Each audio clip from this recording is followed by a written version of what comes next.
Hi, I'm Carol Andrews for another episode of Southwest TV News. Here are some of the stories coming up on today's show.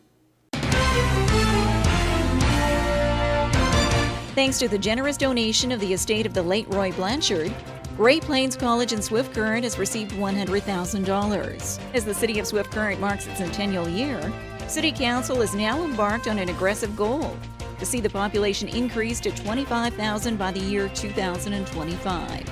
Following weeks of rehearsals and adjustments to makeup and costumes, the cast of They're Playing Our Song took to the stage of the Sky Center in Swift Current.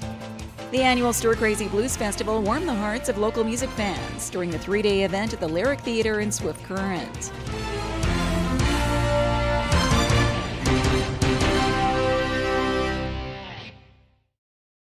Thanks for joining us here today. The endowment program at Great Plains College continues to gain interest with another generous donation. We have more in today's top story. The GPC endowment program continues to attract donors. Thanks to the generous donation of the estate of the late Roy Blanchard, Great Plains College in Swift Current has received $100,000. These funds will be used to create scholarships for students enrolling in the various trades programs at GPC starting this fall. An investment in education, which estate representatives say they're happy to be a part of. It's been an exciting year. The first was the towards the CT scanner at the hospital, and now this endowment scholarship fund with the college. And when we came and had a tour, for my part, I was very impressed with what the classes and the things that they have to offer, and very, very, very impressed. She adds that the area of trades at the college was a natural choice to donate to and would fall in line with the desire of her late uncle, who farmed in the Simi area. Roy was self-made. I guess you could call him a self-made man. I mean, he didn't get any further education as far as welding and mechanics went. He learned it from the ground level up, I guess you'd say, wouldn't you? So he was, and this is kind of why we kind of thought something to help some of the young guys. And now with this second endowment in place for the college, GPC officials hope this will create more interest in scholarship donations down the road.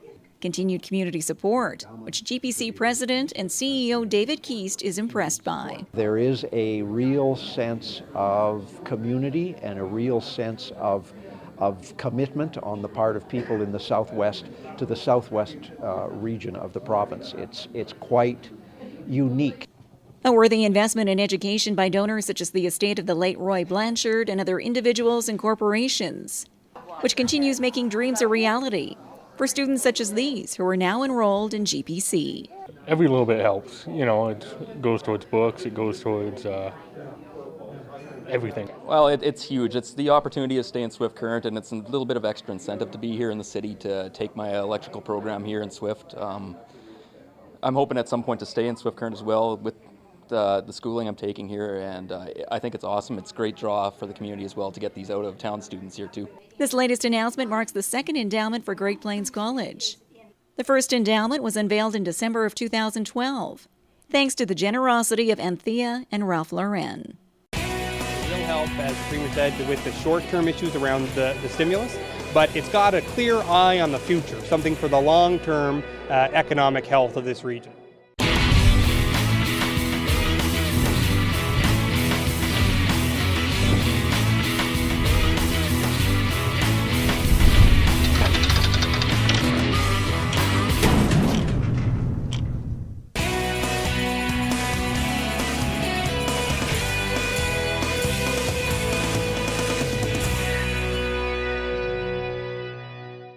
The city of Swift Current is planning for the future, and this includes increasing the local population. We have more in this report. 2011 census numbers indicated a population of 15,503 for the city of Swift Current, an increase of 3.7% from 2006. And as the city of Swift Current marks its centennial year, City Council is now embarked on an aggressive goal to see the population increase to 25,000 by the year 2025. The concept was unveiled at Monday's council meeting through a PowerPoint presentation, outlining the plan for 2014 through 2016. a goal which the mayor believes is attainable. It's a number that's certainly aggressive and actually something that we debated quite a bit about. Do we want something more conservative? Do we want something that aligns with, consultant reports and other housing documents and things like that? And the reality of it is we decided that as a council, we want to set a high bar, not only for the remainder of this term, but for councils in the future, that we're a community that's very serious about growing our population, and because obviously with that comes greater opportunities in employment and amenities and quality of life and things like that. But we want, we want the world to know that we're open for business, that we want to attract business, and that we offer a high quality life for all demographics. And I think throughout the document there's all sorts of things that we're targeting and shooting for that are going to build the case for that.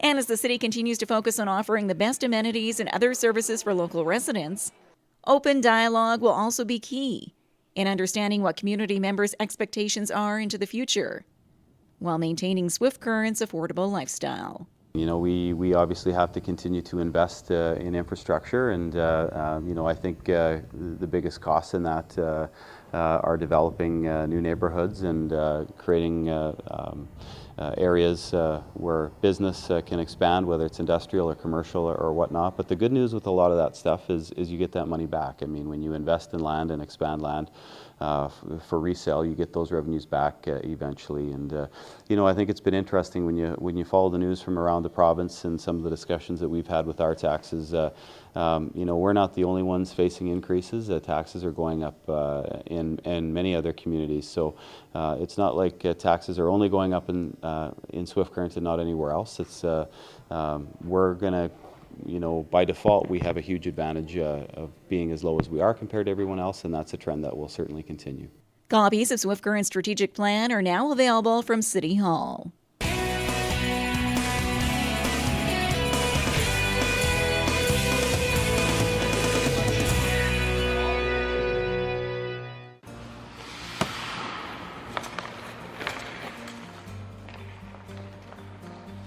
Throughout high school, I was completely sidetracked, but then by grade 11 and 12, I was pretty one-track minded when it came to school, and I really wanted to do well, and I'm excited about doing well in university. I'd probably be in school right now, taking computer science. That's what my backup plan is, or else just playing a ton of music and seeing if that could take me anywhere. I've played piano classically for 16 years, and guitar for about 12. I was pretty much forced to take piano lessons when I was a kid, and I struggled and hated it the whole way. And then when I was about 12 or 13, I actually started to really enjoy it, and I just love it more than anything almost. It's like my release to this world.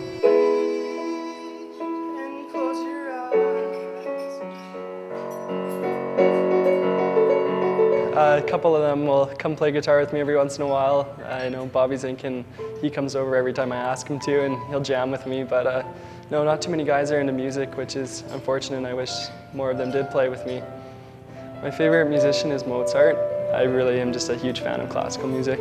You'll see me walking around with big headphones on, and everyone else is listening to techno and stuff in the dressing room, and I kind of just go ride the bike and put on some really slow classical music. It kind of clears my head before I'm going into a big game. I was drafted not last year, the year before, and then I went to the rookie camp that year, and Jaromir Jagr and Brodeur and all those guys were all on our lines and all intermingled with us, so it was unbelievable playing with them. I was a Colorado Avalanche fan my whole life, and they played them in the Cup the one year, and I remember Joe Sakic, who was a Swift Current Bronco, he was my favorite player, obviously, and he was on fire and just lit up the Devils that year. And so I never really liked the Devils since then, but they've been such a great organization to me, and they're historically one of the best organizations in the NHL, so it was unreal when I got drafted there.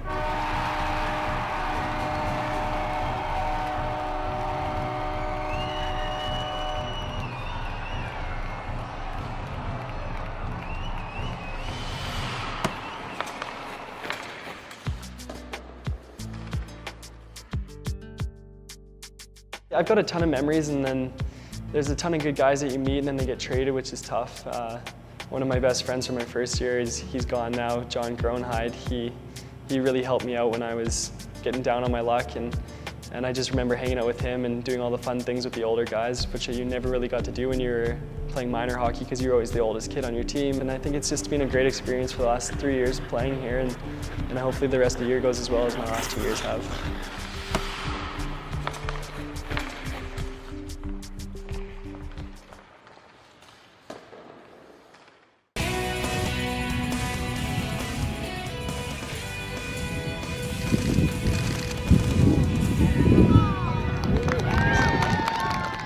The past met the present on stage as Swift Current seniors teamed up with students of Miller College of the Bible. Following weeks of rehearsals and adjustments to makeup and costumes, the cast of their Playing Our Song took to the stage of the Sky Center in Swift Current. The cast, comprised of local seniors and students of the Miller College of the Bible, brought an array of stories to life on the stage through word and song. The dialogue, all written through the eyes of local residents, took the audience back in time, while reliving a range of memories for many and giving a history lesson to some of the younger actors. They said at the very end, it's a heritage to be proud of, and it's a heritage that we need to remember. And so coming from, a city kid from a big school and stuff like that, I don't hear a lot of these stories. My grandparents live far away, so I don't hear many of the stories, and it's been really cool just to be able to listen to how life was back then and learn all these stories, all these crazy stories that I never would have even imagined happened, stuff like that. And as each of the cast took to the spotlight reciting their various lines, the experience was a memorable one, while breaking through the onstage jitters for many who were newcomers to the world of theatrical production. I'll admit, yesterday before we started, I had some butterflies in my stomach, but once we got going, everything just ran like clockwork. We've got a terrific backup with the kids from the Miller College at Pambra, and they've just been phenomenal. And they give us a lot of encouragement too, because they're far more experienced at this than we are. If you stand in the spotlight where they tell you you're supposed to, you can't even see the audience. We could catch glimpses of them last night, and of course we could hear them laughing last night, and that's the whole idea, I think, is to bring some enjoyment to the people who have paid to come to this. Now with this initial production behind them, participants like Dave Casemore credit the success to a team effort. I think a lot of it is the dynamics of having the young and the old together.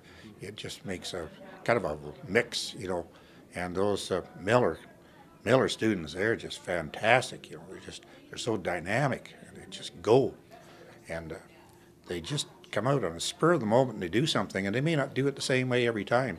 It's just spontaneous. They're just boom, and they're there. Their Playing Our Song became a reality through the efforts of a dedicated group of local residents, writers, and federal funding from the New Horizons for Seniors program.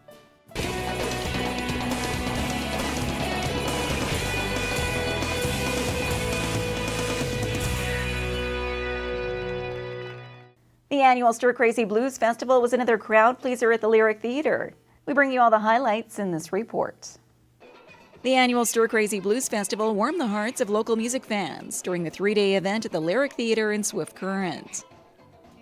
An array of world-class entertainers took to the stage, bringing their unique sound and talent to the Southwest audience. The Cat Dancer Trio was one of the many highlights of the weekend. Dancer, who's originally from Melville, now calls Edmonton home and brought down the house with her soulful sound. The self-taught singer, songwriter, and musician took the audience to the Mississippi Bayou and back with her sultry vocals. A passion to express life's experiences, which comes through in each of her songs and stems from her many musical idols. Yes, Patsy Cline was the music of my parents, so that old country music was inspirational early on in my life.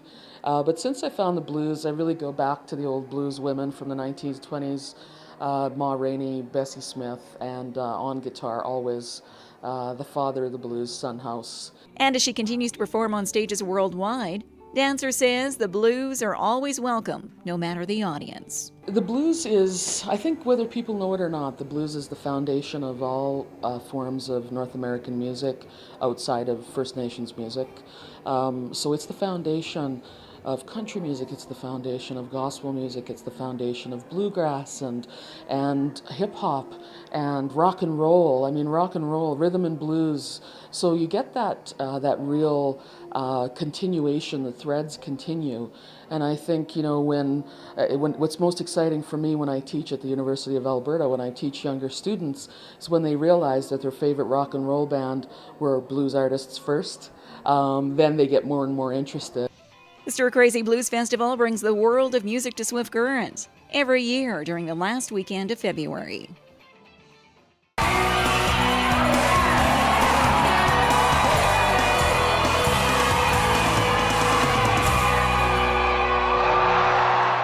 Well, this brings to a close another episode of Southwest TV News, reporting the stories that matter to you. We always welcome your news tips. You can always reach us here by phone at our studio or by email to contact us at southwesttvnews.com. Also, be sure to join us daily online for the latest news from across Southwest Saskatchewan and so much more at mylocaltv.ca. And be sure to follow us on Facebook, Twitter, and Pinterest. Thanks for joining us here today. I'm Carol Andrews.